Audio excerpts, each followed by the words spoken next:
Hey my lovelies paratha, आज कैसे हैं आप लोग। आई होप आप सभी अच्छे होंगे, स्वस्थ होंगे और मेरे स्टोरी लाइन को एंजॉय कर रहे होंगे। तो जो कोई भी मेरे चैनल पे नए आ रहे हैं, प्लीज़ मेरे चैनल को लाइक शेयर सब्सक्राइब करना मत भूलिएगा। और अगर आप लोगों को मेरी स्टोरी लाइन उसके प्लॉट्स पसंद आते हैं तो प्लीज़ मुझे कमेंट्स करके अप्रिसिएट करना भी मत भूलिएगा। जैसा भी लगे मुझे कमेंट्स ज़रूर कीजिएगा और मेरी छोटी सी प्यारी सी यूट्यूब फैमिली का हिस्सा बनना मत भूलिएगा। तो जैसा कि लास्ट पार्ट में हम लोगों ने देखा था कि सुकाई को बंदी बनाया गया था और हाईकॉन आकर के उसको कूट के चले गए थे। लास्ट में ईवो अंकल से बातें कर रहा था और डिस्कस कर रहा था, जहाँ पे अंकल ईवो को समझा रहे थे कि ये ज़िंदगी है, ऐसे ही जी जाती है, तुम चिंता मत करो, ठीक है ना। ये बात सोच करके ईवो थोड़ा राहत का सांस लेता है एंड देन उसके बाद वो लोग ऑफिस के लिए निकल जाते हैं। जान इस बात से अनजान कि क्या सच में सुका ने ये सब कुछ किया है, वो बहुत ज़्यादा खुश था। 2 दिन बाद उन लोगों की शादी होने वाली थी। ये गुड न्यूज़ सुनकर तो जान के तो प्राण पखेरु ऐसे उड़ रहे थे, मानो कि वाह, वो सारी दुनिया भर की खुशी उसके कदमों में आ गई हो। उसका प्यार उसके साथ है, पूरे फैमिली उसके साथ है, सभी चीज़ें, उसकी माँ, उसके डैड, जान के साथ में, यहाँ तक कि वांगजी के मॉम और कुछ लोग जो शॉपिंग के लिए आए हुए थे उनके साथ, सारे सर्वेंट्स ने सामान सबको गाड़ी में पैक करके रख रहे थे। जान जिस जिस चीज़ पे उंगली डाल रहा था, भांजी की मॉम ऑल टू जेड सामान जान को खरीद के दे रही थी। शादी की सारी शॉपिंग्स करने के बाद अब वो लोग एक ज्वेलरी शॉप में आए हुए थे। वहाँ आने के बाद जान अपने लिए और ईवो के लिए रिंग चूज़ कर रहा था। वो ईवो से वीडियो कॉल पे उसको रिंग दिखा रहा होता है, जहाँ पे उन दोनों ने मिलकर अपने अपने लिए रिंग सेलेक्ट कर लिए हुए थे। वो सभी चीज़ें करने के बाद अब घर आ चुके थे। घर आने के बाद खाना लगा हुआ था और वो सभी चीज़ें वहाँ पे बैठे हुए थे।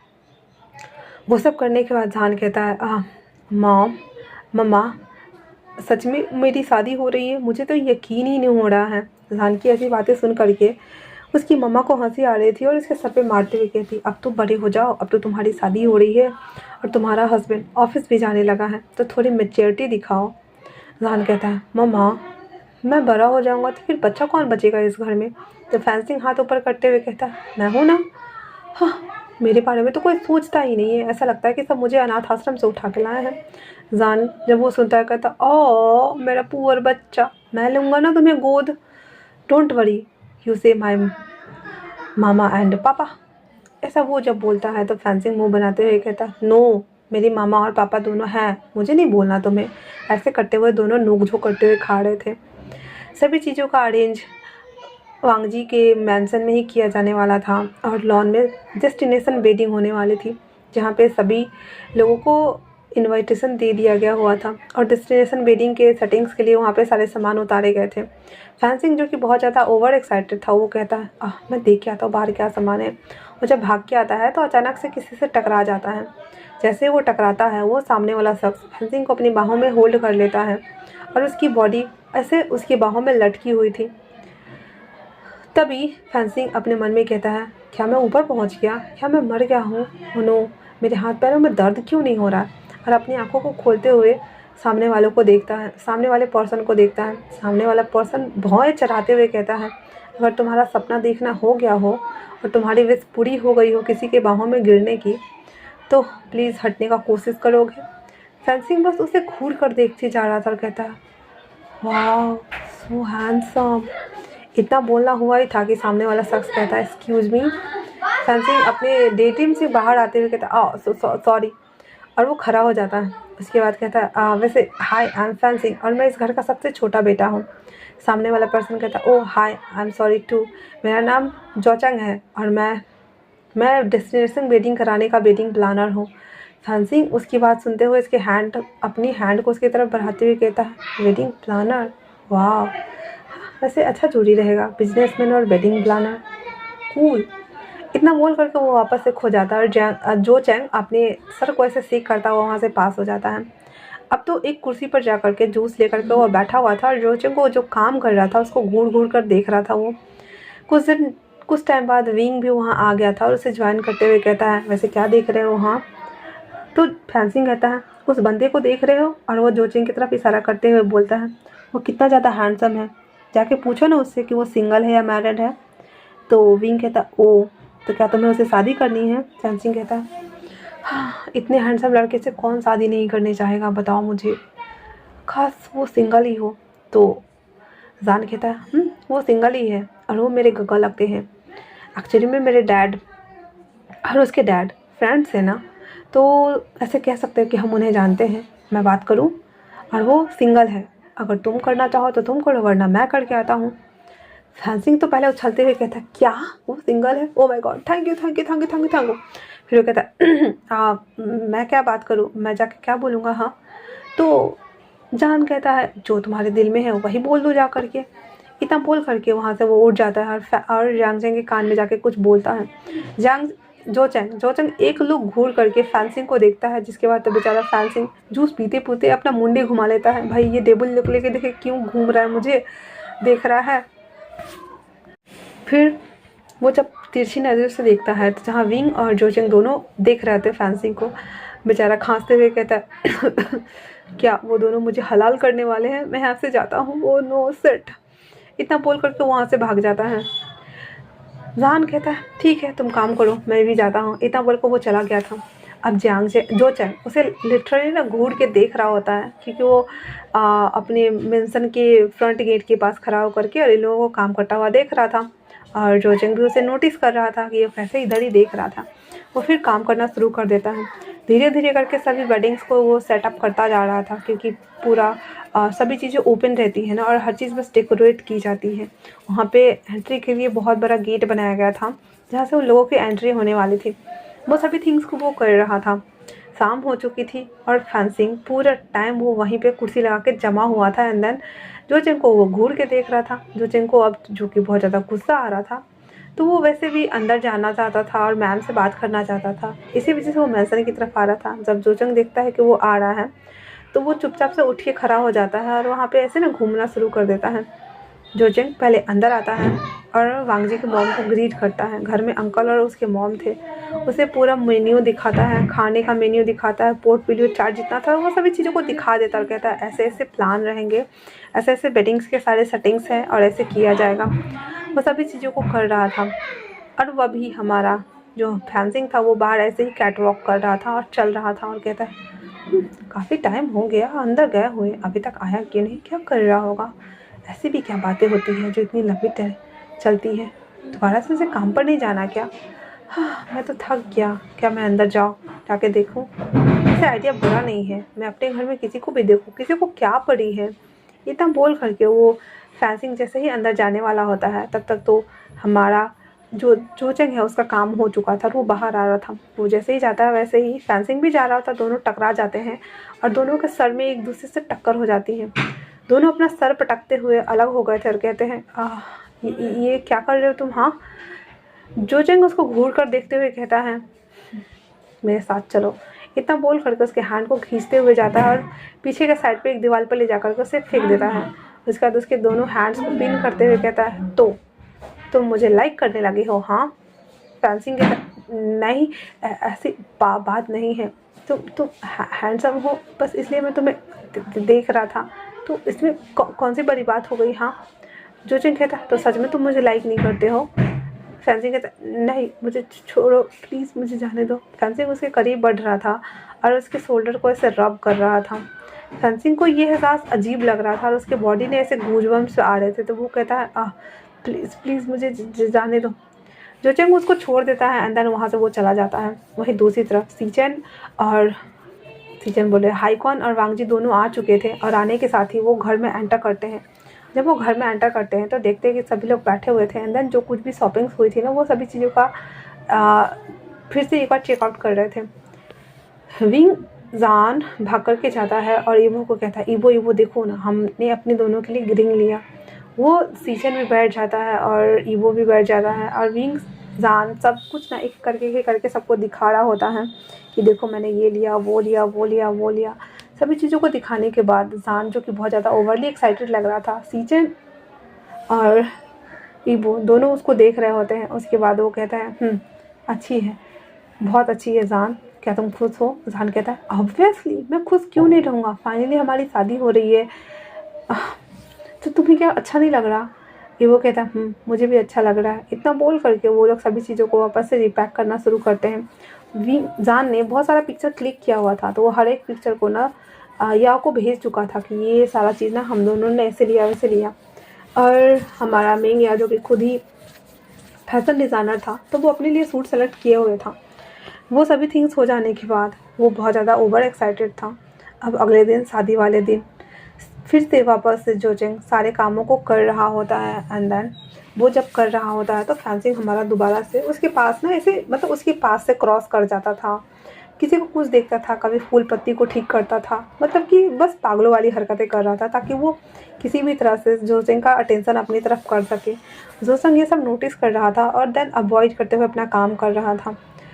शाम के टाइम में इन दोनों की शादी होने वाली थी, जहाँ पे एक तरफ वांग जी रेडी हो रहा था और एक कमरे में विंग रेडी हो रहा था, एक कमरे में सीजन रेडी हो रहा था और एक कमरे मिंगयाओ को दिया हुआ था। मिंगयाओ के पेरेंट्स भी आए हुए थे और वो लोग सभी लोग बाहर आए हुए गेस्ट को ऐसे अटेंड कर रहे होते हैं। चारों ब्राइड और ग्रूम अपने अपने कमरे में तैयार हो रहे थे और सबको रेडी करने के लिए प्रोफेशनल ब्यूटिशियंस को बुलाया गया था और वो सभी थिंग्स को वो कर रहे थे। वो सभी चीज़ें हो जाने के बाद विंग जान एक बार अपने आप को देखते हुए कहता है, हाँ फाइनली तो आज हमारी शादी होने वाली है ईबो, और आज हम फाइनली एक हो जाएंगे। बचपन से लेकर के आज तक जो तुम मेरे साथ करना चाहते थे और मेरे साथ रहना चाहते थे और जो कुछ भी तुमने देखा था वो फाइनली आज के बाद हम सब कुछ करने वाले हैं माय बोबो। इतना बोल करके वो स्माइल कर रहा होता है।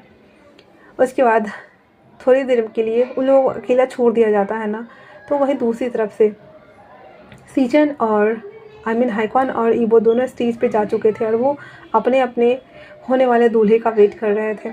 थोड़े टाइम बाद उन दोनों को भी बुलाने के लिए आ गया हुआ था।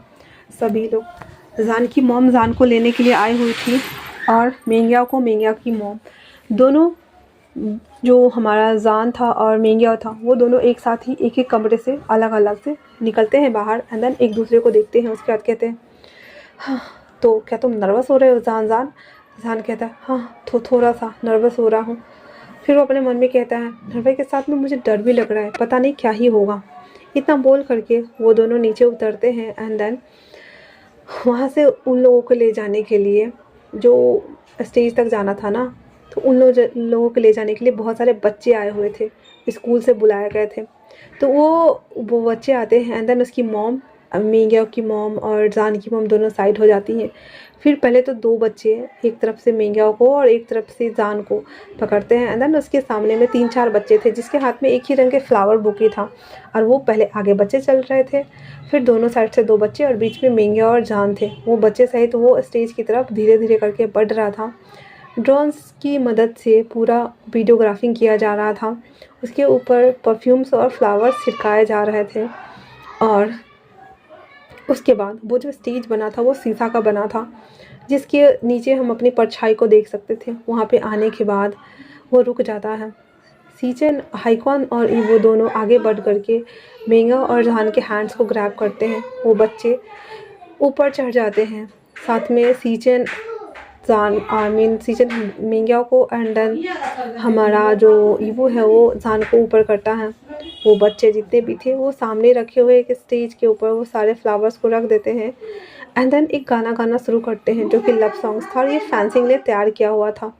वो सॉन्ग्स गाने के बाद सभी लोग क्लैपिंग करते हैं और वो बच्चे जो बहुत सारे थे उसमें से सब चले जाते हैं और 2 बच्चे जो स्टेज पे रुक गए हुए थे वो बच्चे दोनों जोड़ों के पास जाकर के खड़े हो जाते हैं और अपने पॉकेट से 2 रिंग का डब्बा एक बच्चा निकालता है एंड देन दोनों के सामने रख देता है। दोनों जान और ईवो एक डब्बा को पिक करता है और दूसरा मेयाओ और हाइक्वान पिक करने के बाद वो बेबी भी नीचे उतर के आ गए हुए थे। प्रीस्ट वहाँ पे जो कि खड़े थे, जान को थोड़ा अजीब सा हो रहा था बट फिर भी वो खड़ा था और हैप्पी स्माइल कर रहा था। दोनों अपने अपने रिंग वाले बॉक्स को खोलता है और उसके बाद उसमें से रिंग निकालता है।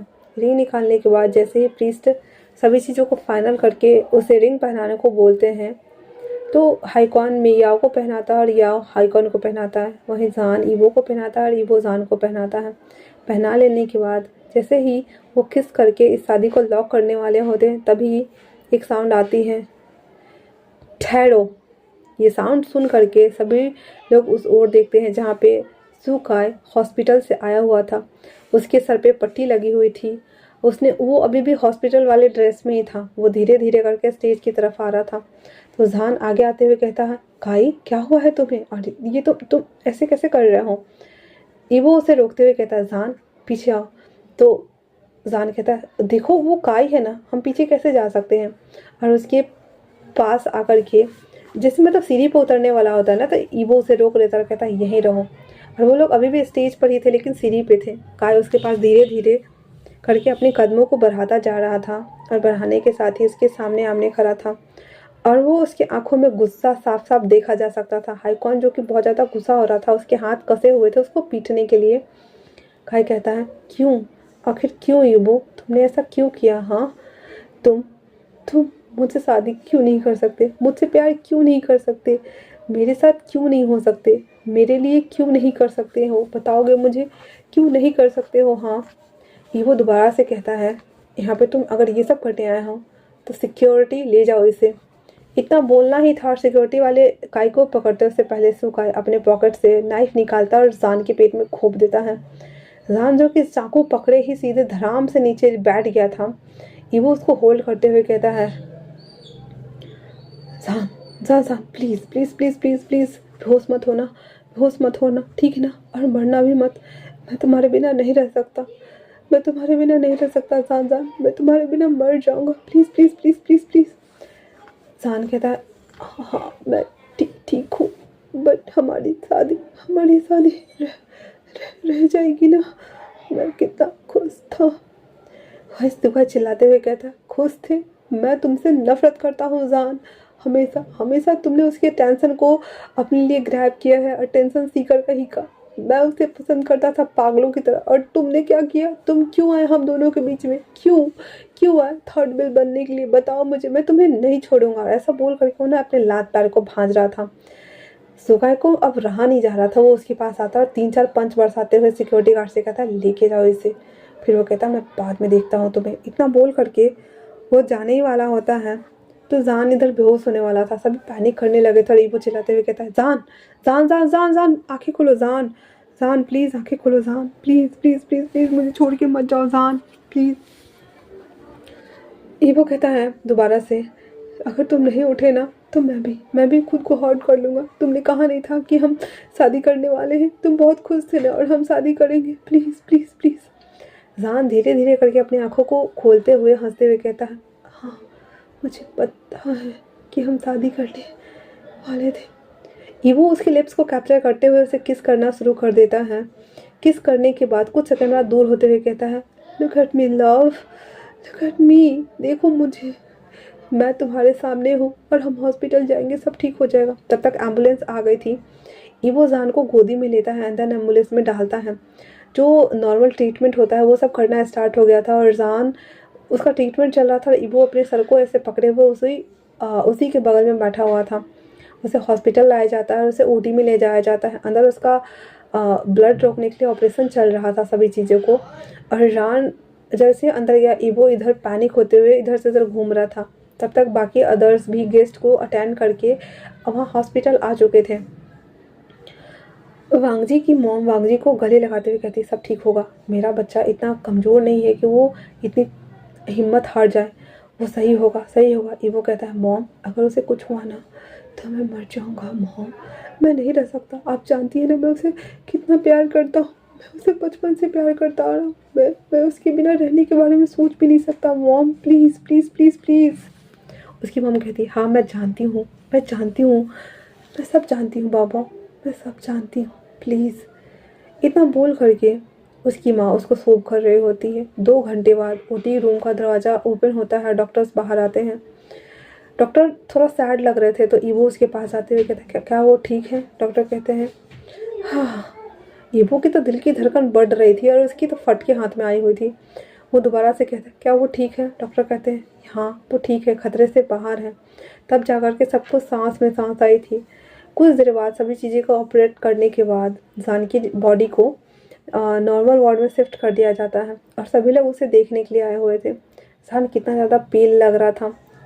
वो अभी भी पैंट उसने वेडिंग वाले ही पहने थे और ऊपर का पूरा खोल दिया गया था और स्टेचेस पड़े हुए थे उसके।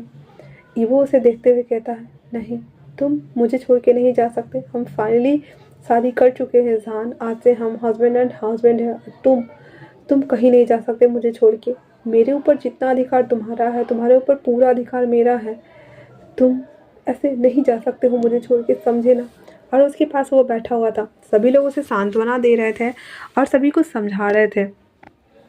वहीं दूसरी तरफ हाई क्वान सुखाई को मार मार करके इतना अधमरा कर दिया हुआ था, इतना अधमरा कर दिया हुआ था कि उसे समझ नहीं आ रहा था। उसको बहुत ज़्यादा गुस्सा आ रहा था, लेकिन ईवो ने कहा था कि काका प्लीज़ उसे मत मारिएगा। फिर भी उसकी हालत बहुत ज़्यादा बद से बदतर कर दी हुई थी और उसको बोलता हॉस्पिटल ले जाने के लिए। उसकी मॉम डैड के सामने में ये सब कुछ कर रहा था हाई क्वान। उसको हॉस्पिटल शिफ्ट करवाने के बाद उसके मॉम डैड के पास आते हुए कहता है, एक चेक देते हुए, ये लीजिए और ये शहर छोड़ के चले जाइए, इससे पहले कि मैं आपके बेटे को मार डालूं। मेरे घर के आसपास दिखने भी नहीं चाहिए। इतना बोल करके हाईकॉन वहाँ से चला जाता है। उसके मॉम डैड बहुत ज़्यादा डरे हुए थे, इसीलिए वो कहते हैं हाँ हम चले जाएंगे आप अपने बेटे को ले करके। हमें नहीं पता था कि वो ये सब कुछ कर देगा और जहान के साथ इतना सब कुछ कर देगा। वो अपने नफ़रत की आग में वो भूल गया है कि वो दोस्त हैं न कि राइवल्स। उसके मॉम डैड ये सोच रहे थे और हॉस्पिटल आते हैं अपने बेटे के पास। वहीं घर पे जो कुछ भी डेकोरेटिंग का सामान चल रहा था, वो सभी थिंग्स को फैंसिंग के देख रेख में वो सभी चीज़ों को हटाया जा रहा था। जोचिंग जो कि सभी चीज़ों को समेटने में लगा हुआ था, फैंसिंग उसके पास जाते हुए कहता है, हे क्या तुम मुझसे डेट करोगे? जोचिंग जो कि इसको एक नज़र घूर के देखता है और उसके बाद कहता है मैं डेट करूँ, पर डेट करने के लिए क्या कुछ होना भी तो चाहिए ना। फैंसिंग थोड़ा मुंह बना लेता और कहता है, हाँ, उसे नहीं दिख रहा कि मैं कितना ज़्यादा क्यूट और हैंडसम हूँ? अभी क्या उसे राजकुमार चाहिए? कहीं का राजा आया है क्या वो? इतना बोल करके वो वापस जा रहा था। तो जोचिंग कहते हैं, वैसे कल का दिन बुरा नहीं है, क्या ख्याल है? फैंसिंग ये सुनकर तो बहुत ज़्यादा खुश हो गया था और वो भूल गया था कि वो अभी कहाँ है। वो सीधे उछलते हुए आता है और उसके गोद में चढ़ जाता है। जोचिंग तो पहले उसे होल्ड नहीं करने वाला था, फिर जब वो चढ़ा तो कहता पकड़ लो वरना ये गिर जाएगा और इसकी कमर टूट जाएगी। और वो उसे आश्चर्य हो रहा था कि क्या सच में अभी इसने कुछ स्टार्ट भी नहीं किया और इसके गोद में भी चढ़ गया वो। अंकल ये सब देखते हुए कहते, हाँ, दो को निपटा दिया, एक और शुरू हो गया। हाँ, लगता है अब यही देखना बाकी रह गया था। इतना बोलकर उसके अंकल भी चले गए थे। फैंसिंग उसके अपने हेड को उसके हेड से टिकाते हुए कहता है, तुमने तो डरा दिया मुझे, और तुम मुझे रिजेक्ट कर देते तो जोचेंग कहता है, क्या तुम जान देने जाने वाले थे? तो वो कहता है, नहीं मैं जान क्यों दूंगा भला। हाँ, पर मैं 2-3 दिन लैपटॉप नहीं खेलने वाला था, गेम नहीं खेलने वाला था और फास्ट फूड नहीं खाता, तो क्या मैं मुंडी करा के रोता रहता? बस इतना ही घटता और कुछ नहीं घटता। जोचिंग अपना सर सेक करते हुए कहता, सच में ये बच्चा का बच्चा ही रहेगा। यहाँ से इन दोनों की लव स्टोरी शुरू हुई थी और ये लोग आगे जाने वाले थे। वहीं दूसरी तरफ हमारे इंसान को होश आ गया था और अभी पूरी होल फैमिली वहाँ थी। सबसे पहले ईवो जब उसके पास बैठा हुआ था, वो देखता है कि जहान अपनी आइज़ को ओपन कर रहा है, तो वो उठ के खड़ा हो जाता है और डॉक्टर चिल्लाने वाला होता है। तभी जहान कहता है, ईवो कहता है, हाँ हाँ बोलो। जहान कहता है, क्या हमारी शादी रह गई? हमने शादी नहीं की। ईवो कहता है, नहीं टफर, हम शादी कर चुके हैं, देखो। रिंग दिखाता कहता है, तुम्हें तो मैंने कहा था ना होश में आने के लिए, मैंने तुम्हें किस किया था और हमारी शादी फाइनली हो गई जान। आज से हम हस्बैंड और हस्बैंड्स हैं, ओनली हस्बैंड्स। तुम चिंता मत करो, ठीक है ना? जान कहता है, सच ना? ईवो कहता है, क्या पिक्चर दिखाऊं मैं, बताओ मुझे। हाँ, हमने कहा ना शादी हो गई है। इतना बोल करके तब तक तो सारे घर वाले आ गए थे और सभी उसे देख रहे थे, हालचाल पूछ रहे थे, सभी एक एक करके पूछ रहे थे। जान कह रहा था, हाँ मैं ठीक हूँ।